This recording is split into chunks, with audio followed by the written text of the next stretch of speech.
இப்போலாம் கிளைமேட்டுக்கு ஏதாவது தின்னுக்கிட்டே இருக்கணும் போல தோணும். இப்போ தீபாவளி ஐட்டம்லாம் ஏதாவது நொறுக்கு தின்னுக்கிட்டே இருக்க மாதிரி தான் இருக்குது. அண்ணாவுக்கு வந்து முருங்கீரை பவுட்ரு அப்புறம் கருவேப்பிலை பவுடர்லாம் அரைச்சி ரெடி பண்ணி வச்சுருந்தேன். மறுநாள் அம்மா வீட்டுக்கு போய் கொண்டு போய் கொடுத்துடலாம் சொல்லிட்டு அன்ஃபார்ச்சுனேட்டாக மதுரை கிளம்பிட்டோம். நான் சித்தி அத்தை 3 பேரும் போயிருந்தோம்.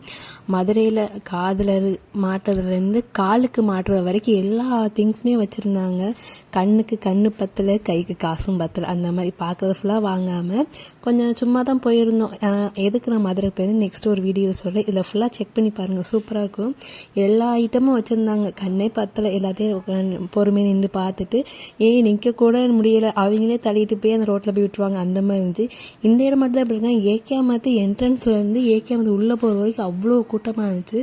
போயிட்டு போன வேலை முடிஞ்சதுக்கப்புறம் நானும் சித்தி ரிட்டர்ன் வந்து ட்ரெயினில் வந்துட்டு அத்தை அப்படியே ஆட்டோ பிடிச்சி புதூருக்கு போயிட்டாங்க. அம்மா அப்பா வந்து ஸ்வீட்ஸ் கொடுத்து விட்டுருந்தாங்க, தீபாவளி ஸ்வீட்ஸ்னு. சூப்பராக இருந்துச்சு. நெக்ஸ்ட் ஒரு வீடியோ பார்க்கலாம்.